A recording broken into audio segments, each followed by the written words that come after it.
For Thunder Digest, I'm Erik G. That's Brady Trantham, and this is the Thunder post-game wrap-up. Thunder falling to the Cleveland Cavaliers tonight, 121-12. But Brady, I had no problem with the Thunder effort tonight. I thought they played fantastic.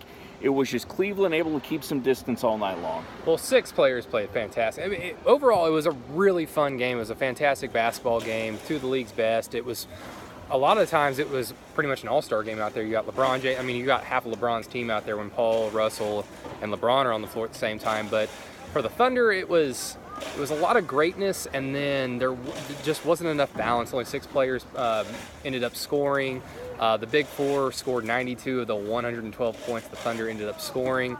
It was just a really unbalanced effort. I mean, again, but which is weird because the effort was there. I mean, if you watch the game, Steven Adams just if he hasn't really broken out this season to the world, this was like the game for Steven Adams. He had one sequence where he went to the free throw line, got the offensive rebound, went back to the free throw line, got the offensive rebound again.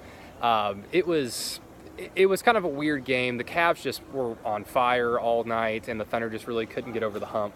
You know, you mentioned the 4 starters, or 4 of the 5 starters scoring over 20 points tonight, and then Alex Abrinas giving you absolutely nothing offensively tonight, which is the curse of the Thunder 2-guard position.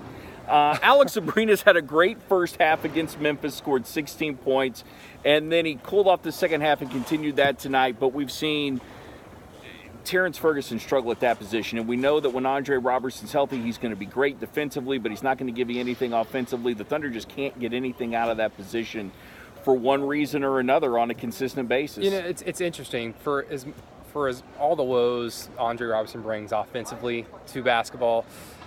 The guy is aggressive, and he knows what he's capable of doing. And what he's capable of doing, he's absolutely aggressive in that role, whether it's cutting to the basket, setting screens, running off the ball. He knows what he wants to do. When you thrust Terrence Ferguson, Josh Huestis, or Alex Abrinas out there, you've got 3 guys that are surrounded by Paul George, Carmelo Anthony, Steven Adams, and Russell Westbrook. 4 guys that are alphas. They all know what they want to do with the ball, without the ball, and it really seems like 3 players that just don't really know how to fill that void.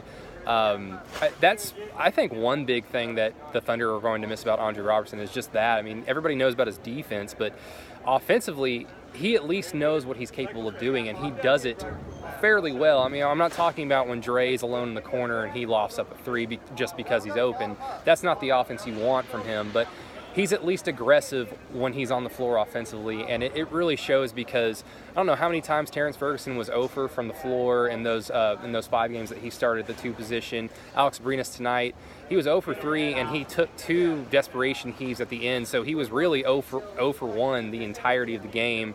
It's just something that the Thunder really need to address because, like I said, 92 points between your Big Four and you lose at home. You know, that last shot that Alex Abrinas took, we were right down there close to the baseline in that area between the stands and then the courtside seats. So I really didn't have a good vantage point of that shot, but I knew as soon as that ball went into his hands, he was going to miss that. And not being able to see, I don't know if there was anybody else open that Russell Westbrook could have gone to, but I think everybody in the arena would have felt a lot more comfortable had it been somebody other than Alex Abrinas. And I just can't figure this cat out because he has that night that he does against Memphis, or at least that half that he does against Memphis. And there are other nights where he shows tremendous effort on defense. He shows a lot of heart, a lot of hustle. And just when you think he's about to put it all together, you have a night like this. And whether he's a rhythm shooter or he's streaky or whether he's just off one night on another, you can't survive in the NBA when you're as inconsistent as he is. I mean, the Thunder are inconsistent. We all know what the Big Four can bring. They're the only consistent, I guess, trait of this team. You know, Paul George is going to give you 20 points, 25 points. Russell Westbrook's going to give you a near triple-double. Melo's going to knock down a few jumpers, and nights like tonight, he can get hot, in certain spurts during the game. Adams is an absolute force on the offensive glass and just in the paint overall the last few months. It just really comes down to who else. And for as great as Jeremy Grant has been, and he was a great tonight, I believe, 12 or 16 points, got to the free throw line a lot, and that's something you really want to see from Grant. Felton got hot early, really kind of tailed off from the second quarter on, didn't really bring you much. So guys like Abrinas and Hustis, those are going to be the difference makers for the Thunder in order to win these games that, like Russell said it in the post game, and he was absolutely correct. We played kind of chippy here and there, but they put themselves in a position to win the game. And when you put yourself in a position to win the game that you're kind of perpetually down 9-8 points all night, you kind of it's easy to look back at the box score and see, okay, Alex Abrinas 0 points, Patrick Patterson 0 points, no attempts, Josh Hustis 0 points, no attempts, and that, I hate to say that's the difference in the ball game, but when it was as close as it was, it's kind of the factor. Going back to Steven Adams real quick, Tyronn Lue and LeBron James were very complimentary of Steven Adams after tonight's game, and the biggest thing Steven is a player LeBron James has just respected over the last few years. I mean, go back to that road game in Cleveland. I believe it was 2014-15, the year the Thunder everybody got hurt. Steven, it was that play where Steven almost just ended LeBron James' career with a monstrous dunk, and I believe in the post game LeBron just had nothing but great things to say about Steven Adams. And from then on, tonight there were a handful of times that Steven hit the floor and LeBron James is one of the players trying to help the guy up. Game respects game, and yeah, Steven Adams had just. I think he broke a Thunder record for offensive rebounds. I know he broke his own personal record, but yeah, the guy is just. It's a big four. People keep saying big three, but it's a big four. LeBron mentioned his body growing, and then more than anything, just his confidence, Steven Adams' confidence growing over these years. And there are a lot of people that thought Sam Presti was spending way too much money on Steven Adams and the $20 million contract that he signed to, which, it's ridiculous. Well, yeah, if you want to make the case, last year he was clearing out and letting Russ get rebounds, sure, but everybody was, because that's really what the Thunder had to play for. 2016 was such an innocent time. It was a year where that's what you had. You needed Russ to get the MVP, because other than that, it was kind of an okay team and nothing really special about them. This year's a team that, despite their inconsistencies, are still expected to make noise in the playoffs. And with that, you needed to see guys elevate their game. And certainly Steven Adams has heeded that call. And now it's just a matter of getting everybody else on board, especially from the bench.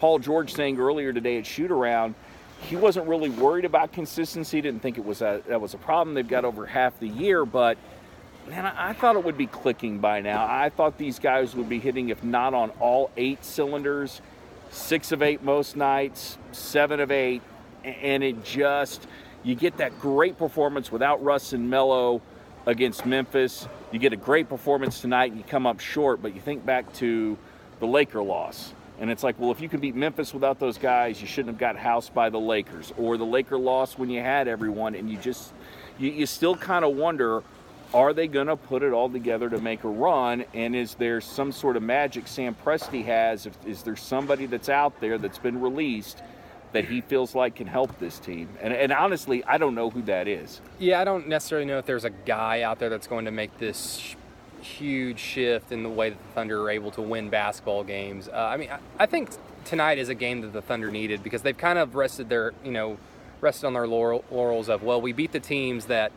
are quote unquote better than us, at least in the standings and record wise. We struggle against the ... teams, as Carmelo Anthony likes to call them. They've kind of rested their laurels on that, and they really needed. I don't want to say this is a wake up call, because the Thunder didn't play bad.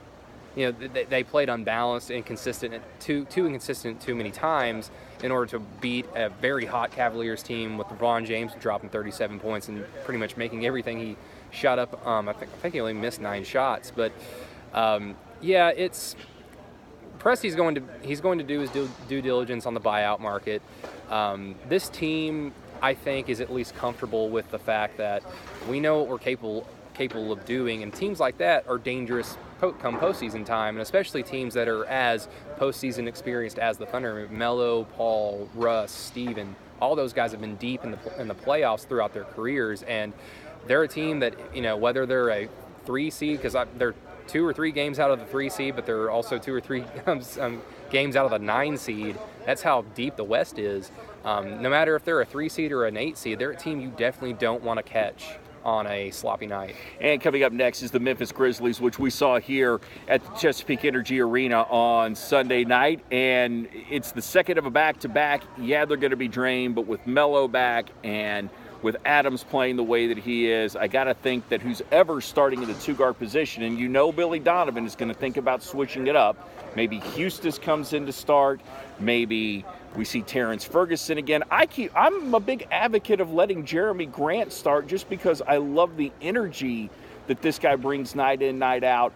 But I don't think what we will see from the Thunder is a massive hangover from tonight, because as bad as they wanted to win this game, I think losing it puts a little fire in their butt, and they want to hit into the All-Star break at least with a win under their belt. I actually think that tomorrow night you're going to see a lot of the leftover adrenaline from this game because, I mean, again, Russell's not going to say it, but, you know, missing 2 games, just kind of the last 10 to 15 games or so, that stretch run that Billy Donovan kind of talked about in his post-game presser of, you know, losing Andre Robertson, having 2 back-to-backs, 6 games in 10 days, 5 different time zones in that time span.